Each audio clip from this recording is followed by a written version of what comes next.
네, 지름길 본문 강좌하시도록 하겠습니다.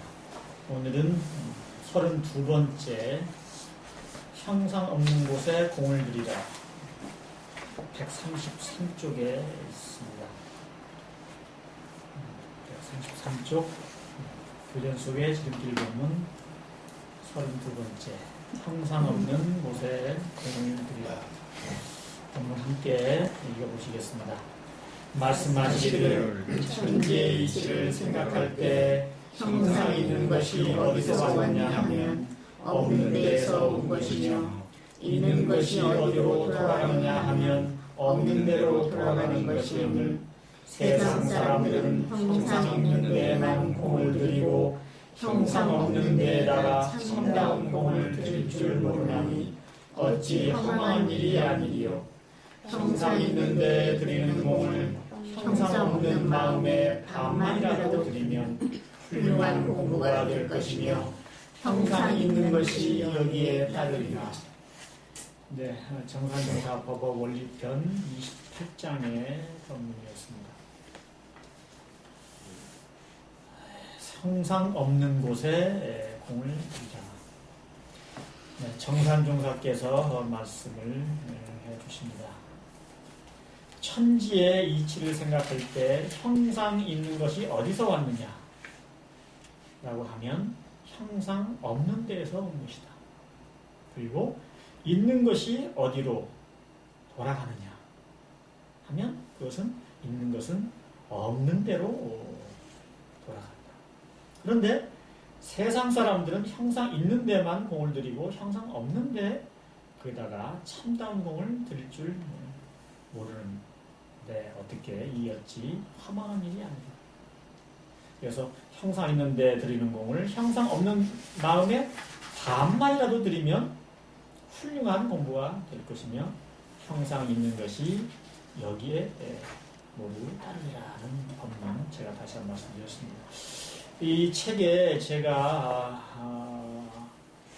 여기다 붙여서 해설을 한 내용을 제가 한번 읽어보겠습니다. 형상 있는 것, 이것은 물질계와 마음세계에서 나타났다 사라졌다 하는 것, 생멸이 있는 모든 것, 거기에는 오온이 들어갑니다. 색, 수상, 행식. 이렇게 색은 물질이고 수상, 행식은 마음의 작용이죠. 그리고 또 이제 형상 없는 것은 무엇이냐 하면 생멸도 없고 크기도 모양도 없는 것, 공적한 진리의 체성, 텅 비고 고요한 진리의 체성, 일체 중생의 본래 성품, 이렇게 제가 좀 적어봤습니다. 자기가 지닌 성품 외에는 따로 진리라고 하는 것은 없다. 성외 무별법, 이 불교 선종에서 예부터 하는 말씀입니다. 자기가 지닌 성품 외에는 따로 진리라고 하는 것은 없다. 성품이 곧 진리다, 이런 말씀이죠. 진리를 깨닫지 못한 중생들은 제 스스로 마음에 진리를 품고 있으면서도 그 사실을 알지 못한다. 그리하여 하나님과 부처님 등 밖을 향해서 건강과 소원 성취와 극락왕생과 진리의 가호를 기원한다. 그러나 내 마음의 근원, 즉 성품을 떠나서는 그 어느 것이든 영원한 실체가 없으며 언젠간 사라지고 마는 무상한 존재들이다. 따라서 유행의 것들을 얻어서 길이 즐기는 것에 목표를 삼고 인생을 살아가는 사람은 결국 허망한 끝에 이르지 않을 수가 없다. 물질로 인해서 행복하다 해도 그것은 마음이 느끼는 것이다. 그리고 마음이 없는 몽뚱이가 그렇게 느끼는 것이 아니다. 그러니 먼저 마음을 알고 난 뒤에 물질을 이용해야 진정한 행복을 끊임없이 체감할 수가 있다. 일체 중생이 바라는 영원한 행복과 극락은 이 마음이라는 우주 만유의 근원을 놓치고서는 얻을 수가 없다. 그러기에 대종사님께서도 심지법문에서 네 마음이 죄와 복의 조물주라고 하셨던 것이다. 형상 있는 것들을 얻어서 행복하려고 하기보다는 늘 형상 없는 마음에 공을 들이면 행복은 쉽게 따라온다. 마음의 자유와 자기 제도도, 자기 자신을 제도한다는 것도 언제나 이 마음이 열쇠일 뿐 3계 6도에 3계와 6도에 그 밖에 다른 것이라는 것은 없다. 제가 해석을 한번 해보았습니다. 자, 원문으로 돌아가겠습니다. 말씀하실 천지이치를 생각할 때 형상 있는 것이 어디서 왔느냐 하면 없는 데서 온 것이다. 자, 형상 있는 것은요, 우리가 불교적으로 설명할 때요, 일반적으로 생각할 때는 그냥 물질이라고 해야 되겠지만, 물질이에요. 우리 뭐 몸이나 무슨 우주의 삼라만상을 포함해서 물질이라고 해야 되는데, 그걸 불교적으로 말하면 색이라고 합니다. 빛색자죠. 물질 색이라는 뜻이에요. 빛깔을 우리는 얘기하지만 그 색이라고 하는 것은 물질을 통칭하는 말입니다. 중국에서 이제 그 색이라고 이렇게 표현을 해왔습니다. 자, 그래서 형상 있는 것이 어디서 왔느냐 하면 없는 데서 왔다. 없는 데라고 하는 것은요, 여기서 말씀한 것은 무가 아니고 공을 말씀하시는 것입니다.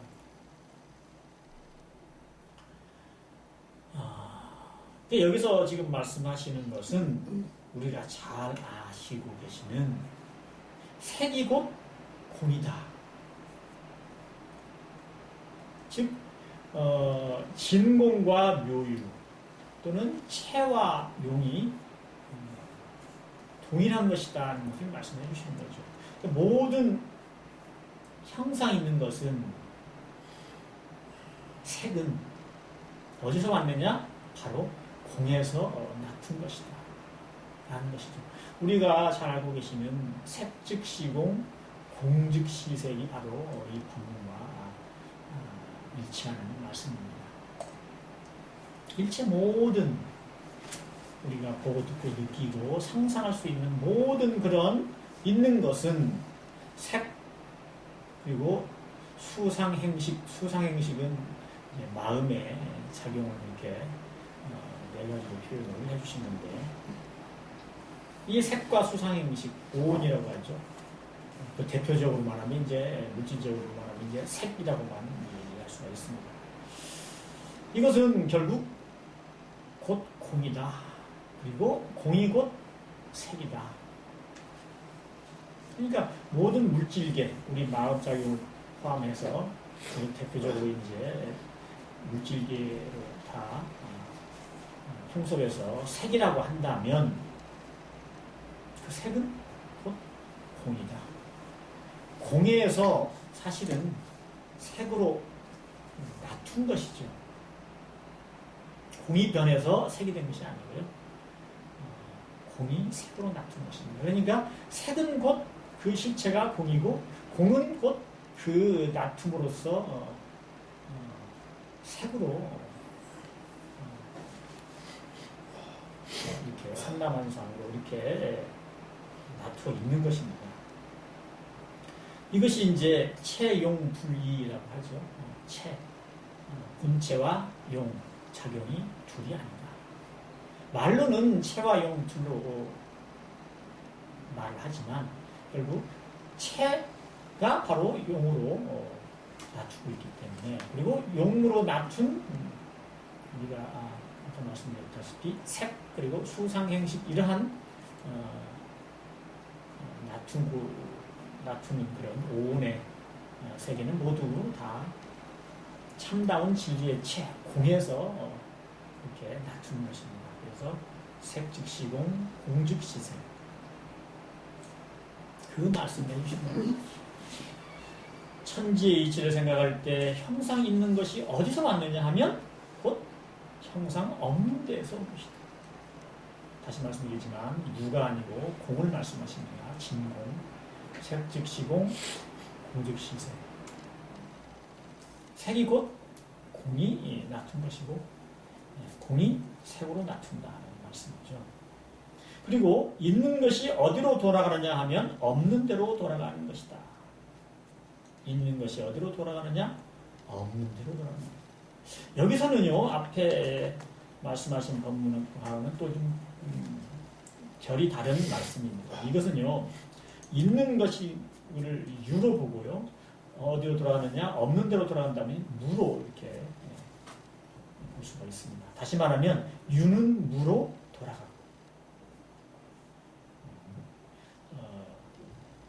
무는 유로 돌아가는 그 말씀을 하신 거죠. 이거는 아까는 색즉시공 채용 불이를 둘이 아닌 것을 말씀해 주셨다면 이것은 이제는 색 자체를 유로 보고 나타난 것으로 보고 이것이 성주괴공으로 도는 이치를 말씀을 해주시는 겁니다. 그러니까 성주괴공에서 성은요, 그 세계가 물질계가 이루어졌다고 하는 것인데 이룰성자인데 그 이룰성자 이전에 있는 것이 공입니다. 진공이란 말씀이 아니고 성주괴공에서의 공이에요. 네 번째 공이에요. 다시 말하면 이루어졌다가 그 형체가 머물렀다가 또 무너졌다가 티끌로 돌아가죠. 텅 비는 티끌로 돌아갑니다. 완전한 진공을 얘기하는 게 아니고요.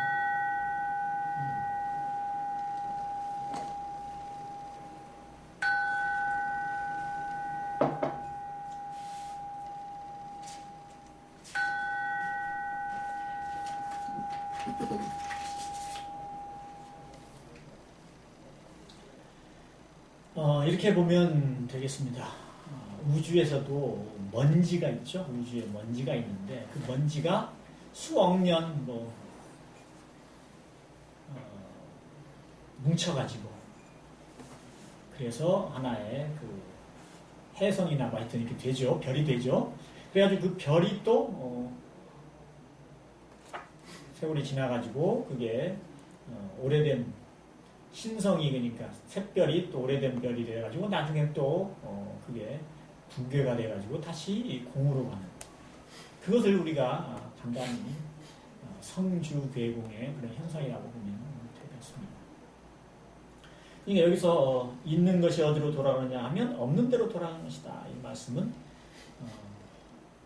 이루어졌다가 형체가 만들어졌다가 머물다가 그다음 형체가 무너졌다. 그리고 공으로 돌아가는 성주괴공의 이치 말씀하시는 거죠. 그러니까 모든 우리가 소중히 여기고 우리가 무엇인가에 의지하고 어떤 욕망의 그런 대상으로 여기는 그런 물질들이 어디로 돌아가느냐 결국은 없는 대로 공으로 돌아간다. 성주괴공의 이치라는 말이죠. 사람의 몸 부음이는 생로병사 얘기하는 것이죠. 일반 생물체는 생주이멸, 물질계는 생주이멸 이렇게도 얘기합니다.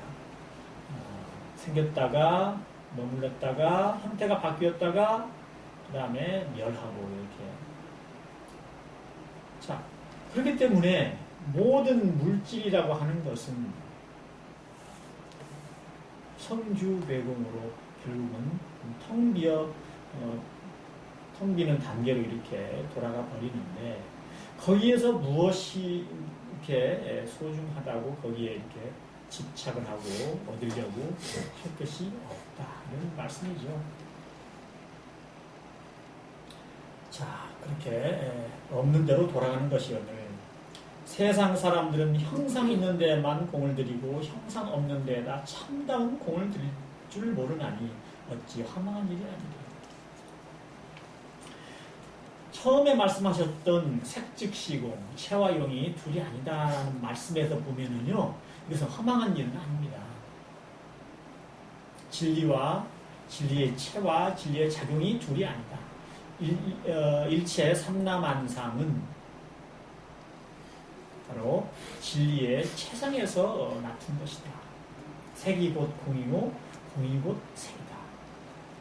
이렇게 우리가 진리적으로 표현할 때는 절대로 이 색이 허망한다는 뜻이 아닙니다. 이 색 그대로가 진리의 표현이고 그리고 진리의 색이에요.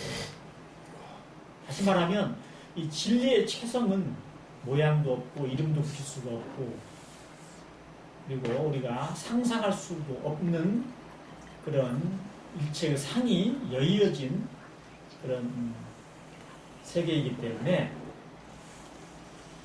자, 그 세계를 갖다가 우리가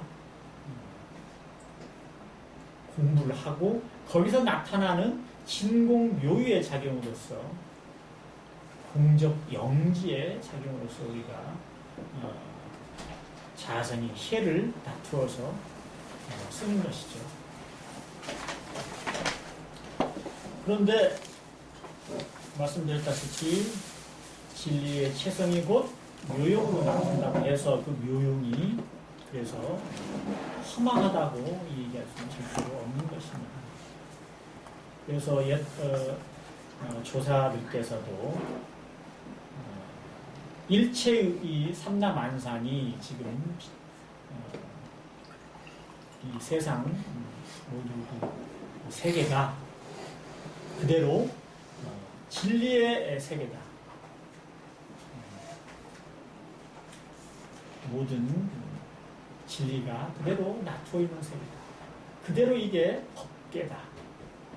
라고 이렇게 말씀해 주셨습니다. 법계라고 하는 것이 어떤 세계가 진리의 세계라고 하는 어떤 별다른 세계가 따로 벌려져 있는 게 아니고 어느 뭐 천상의 어디 어느 장소에 따로 벌려져 있는 게 아니고 법계라고 하는 것은 바로 본질적으로 본다면 우리 성품의 세계, 텅 비고 고요한 진리의 체성, 이 성품의 세계인 것이고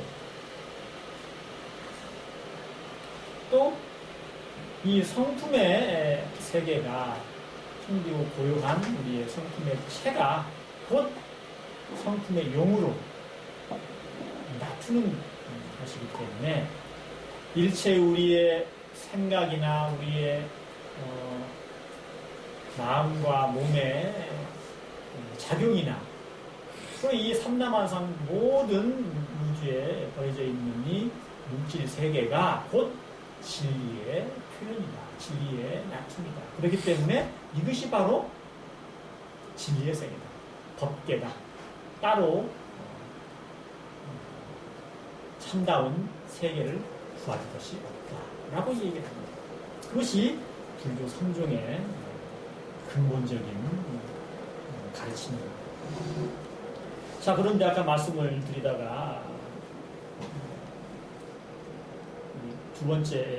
첫 번째 말씀, 문장을 말씀을 드리고 이제 두 번째 말씀을 또 이제 다시 드리게 되는데 이 두 번째 있는 것이 어디로 돌아가느냐 하면 없는 데로 돌아가는 것이 오늘 이 말씀은 아까 그것과는 달리 여기서는 물질의 세계 이 색이라고 하는 것이 결국 어떻게 어디로 돌아가느냐 공으로 돌아간다. 여기서 색즉시공의 공은 아까 말씀드린 대로 여기서 말씀 잘못드렸습니다. 여기서 물질이 없는 대로 돌아간다고 하는 그 말씀은 성주외공의 공을 말씀을 하신 거고요.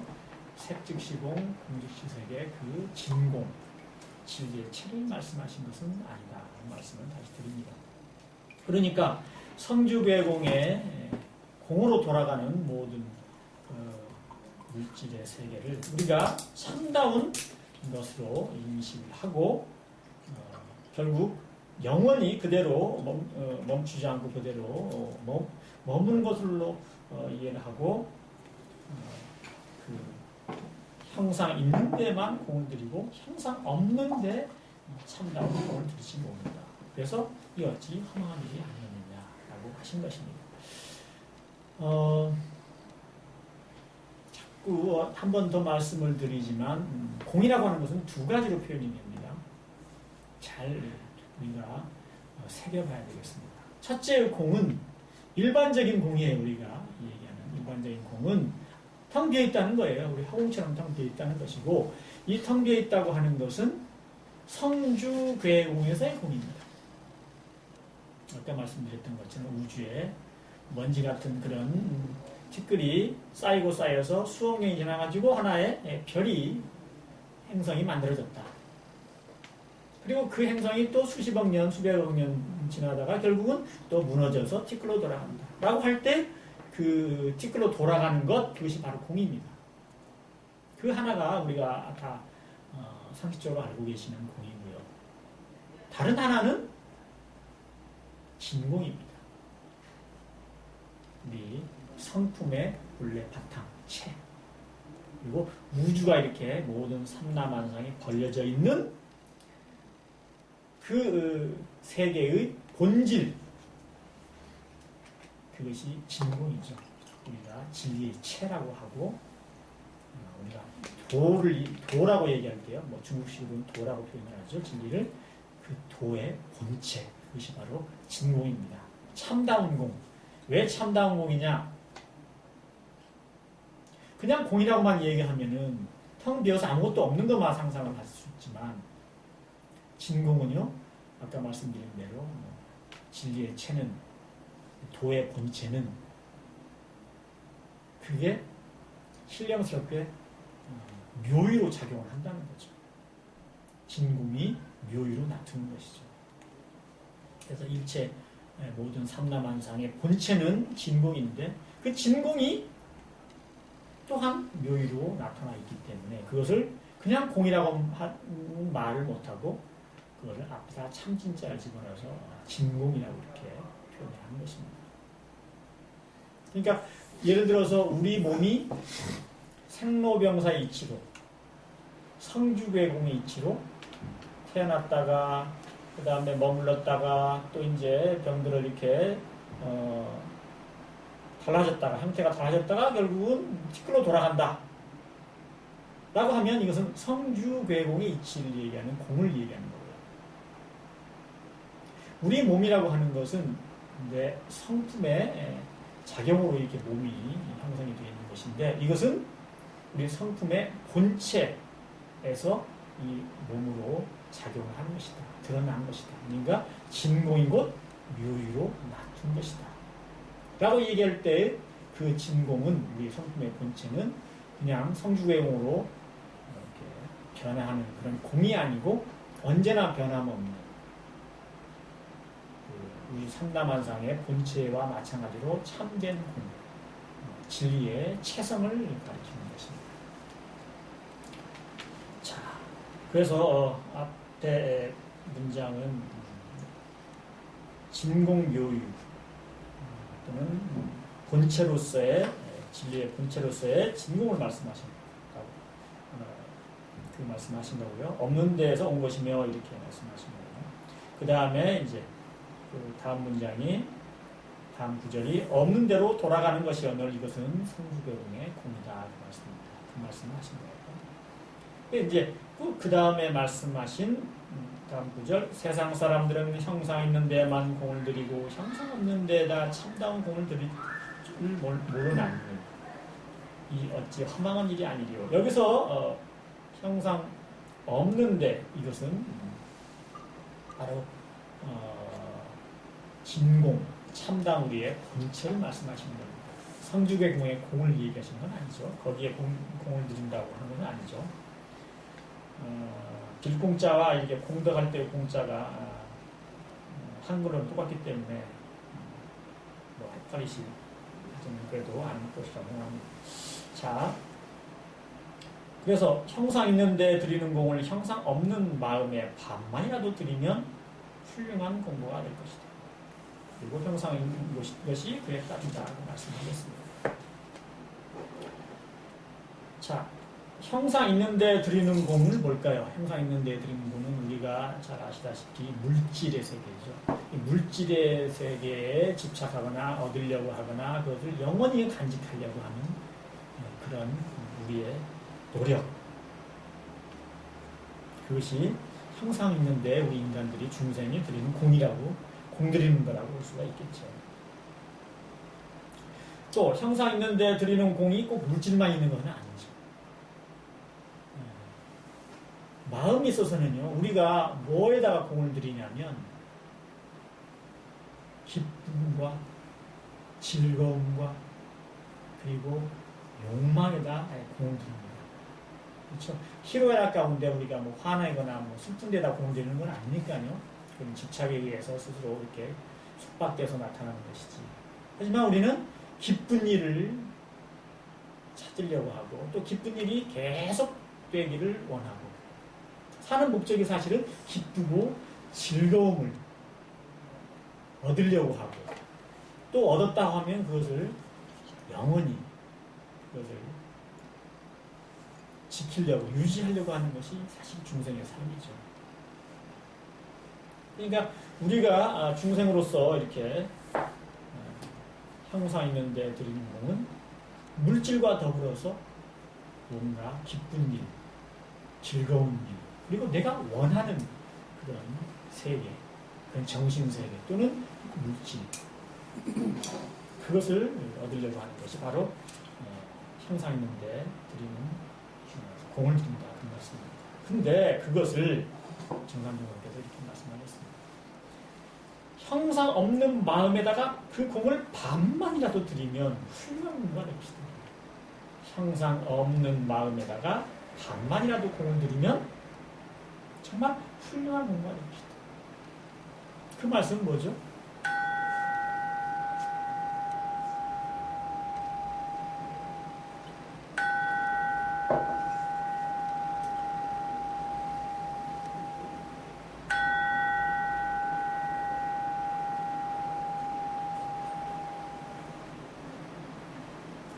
물질이나 아까 말씀드린 대로 정신작용 가운데 기쁨이나 또는 즐거움이나 어떤 욕망에 거기다가 집착해서 공을 들이는 것보다는 우리 마음, 형상 없는 마음에 반만이라도 공을 들이는 거예요.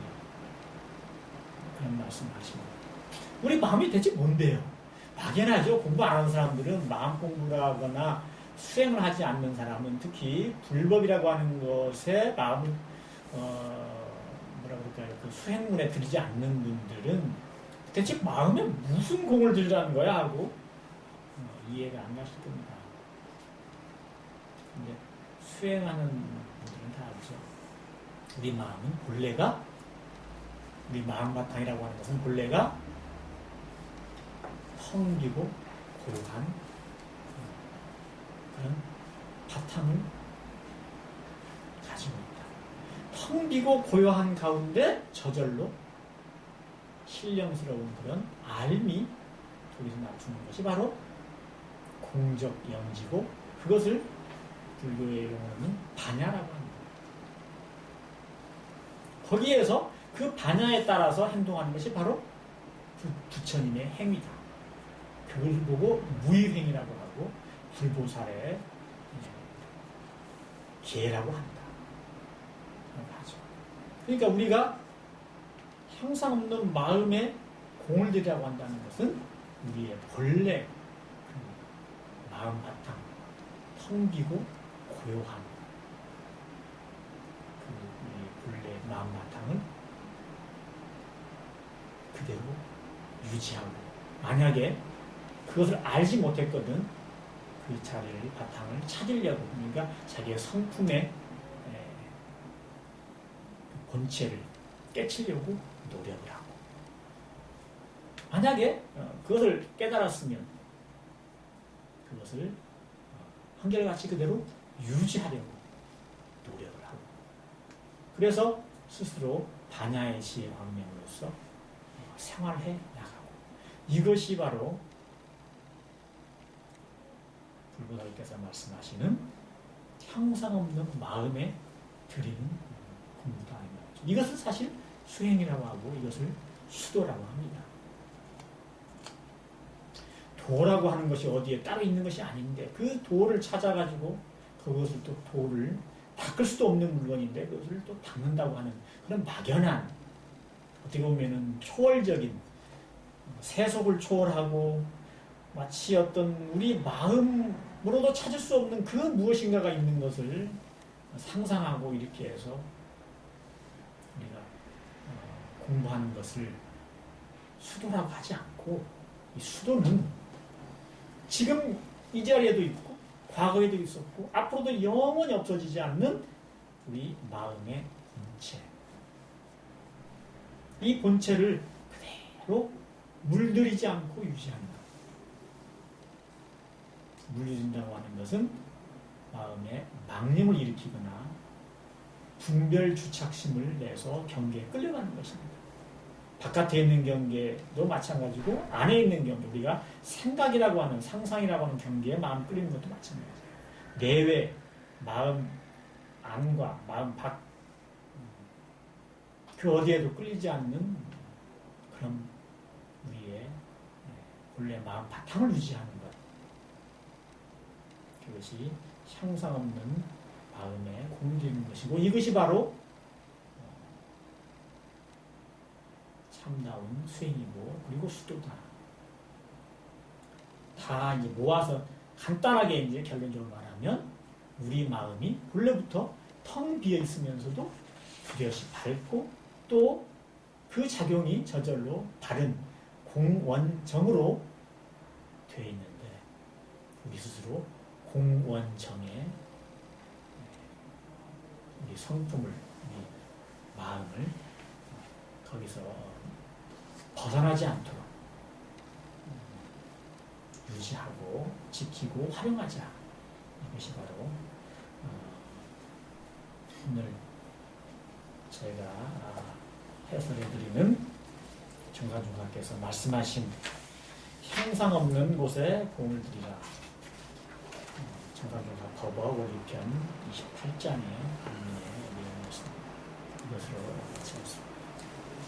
감사합니다.